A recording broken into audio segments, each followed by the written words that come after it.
अभी जब सत्संगत लास्ट महाराष्ट्र का जो प्रचार यात्रा हजूर की हुई, उसमें मुंबई जो था वो सत्संगत पहला पड़ाव था।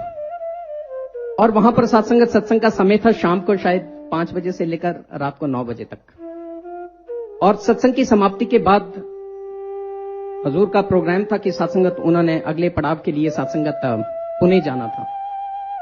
सत्संग की समाप्ति के बाद जब तक हजूर सत्संगत वहां से चलते वो समय था, it was good about 11:30 at night.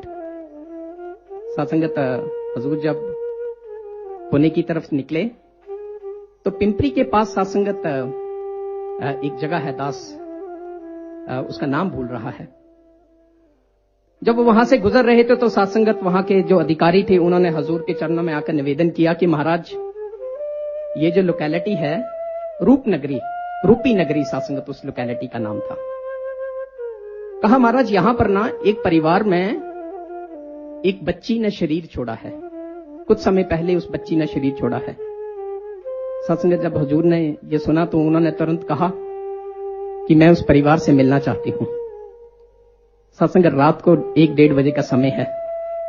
गाड़ियां सत्संगत उस घर पर पहुंची। उस घर में सत्संगत 4 सदस्य हैं, माता पिता, उनका एक बेटा और वो जो बच्ची सत्संगत जिसने शरीर त्यागा है उसकी एक 4 साल की बच्ची। अब सत्संगत जब हजूर वहां पर उनके घर में पहुंचे तो वो परिवार सत्संगत झूम रहा है खुशी से। सत्संगत सतगुरु के आगमन पर इतनी सत्संगत हर्षोल्लास उनके हृदय में है, ऐसा उल्लास सत्संगत उनके हृदय में है कि वो देखते ही बन रहा है। अब आप सत्संगत इस विजिट का कंटेक्स्ट समझिए, वो विजिट किस कंटेक्स्ट में हो रही है कि उस परिवार के एक सदस्य का बिछोड़ा सत्संगत, फिजिकल सेपरेशन उस परिवार के लिए हुई है और हजूर सत्संगत उनको आशीर्वाद देने के लिए पहुंचे हैं।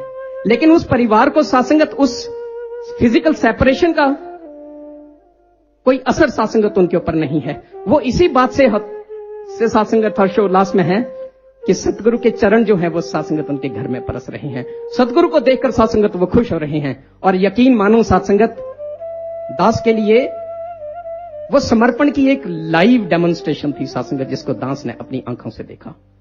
मेरा खुशकिस्मती थी कि सत्संगत मैंने वो पल देखे और देखा कि सत्संगत किसको पूर्ण समर्पण कहा जाता है।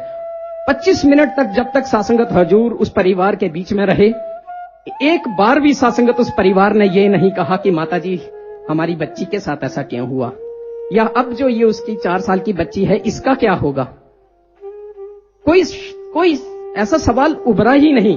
सिर्फ सत्संगत जो शब्द उनके मुंह से सतगुरु को देखकर निकल रहे थे वो यही थे कि महाराज आपकी बड़ी कृपा है, माता जी थैंक यू सो मच, आपने इस परिवार को चुना कि आशीर्वाद देने के लिए। ये स्थिति है सत्संगत उस परिवार की। ये है समर्पण सत्संगत, जिसमें ना शर्तें हैं, ना ही कोई कंडीशंस हैं, ना ही कोई डिमांड्स हैं सत्संगत। जब हजूर वहां से विदाई लेने लगे तो वो जो घर के जो उनके पिताजी थे उन्होंने कहा महाराज 91 में एक बार बाबा हरदेव सिंह जी से मिले थे और तब बाबा जी ने ना मेरे 3 व्हीलर में बैठे थे बाबा जी, और बाबा जी जब मेरे 3 व्हीलर में बैठे तो मुझे बड़ा अच्छा लगा। सत्संग जैसे ही उनकी बात खत्म हुई हुजूर ने उनसे पूछा आप आजकल क्या करते हो। कहते हैं महाराज 3 व्हीलर ही चलाता हूं। हुजूर ने कहा अब आपका 3 व्हीलर कहां है। कहा कि जी घर के पास खड़ी करने की जगह कम है, सो अराउंड 300 मीटर्स दूर खड़ा किया है। हुजूर ने कहा चलो हम आपके 3 व्हीलर के पास चलते हैं। अब सत्संगत हजूर पूरे परिवार को लेकर उस सत्संगत परिवार के साथ उस 3 व्हीलर में गए। हजूर चल रहे हैं, साथ में निरंकारी राज पिताजी सत्संगत चल रहे हैं और वो परिवार के सब सदस्य, 4 सदस्य सत्संगत नंगे पांव। उनको बड़ी बेनती की कि महाराज चप्पल पहन लो। बोला नहीं, समय नहीं बर्बाद करेंगे। वो वैसे ही वैसे सत्संगत सदगुरु के पीछे जा रहे हैं।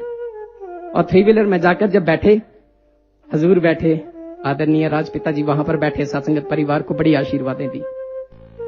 सुनने में सत्संगत एक छोटा सा एनेक्डोट हो सकता है, लेकिन इसके पीछे का जो सबक है वो सत्संगत शायद मेरे लिए इतने मायने रखता है कि सत्संगत मुझे समर्पण की वो जो शाब्दिक अर्थ थे वो तो मुझे शायद पहले भी आते थे, लेकिन शाब्दिक अर्थों का भावनात्मक मतलब क्या है सत्संगत, या उनके ट्रू मीनिंग लाइफ में क्या होना चाहिए, वो सासंगत I must say I was honoured to witness these moments in my life सासंगत।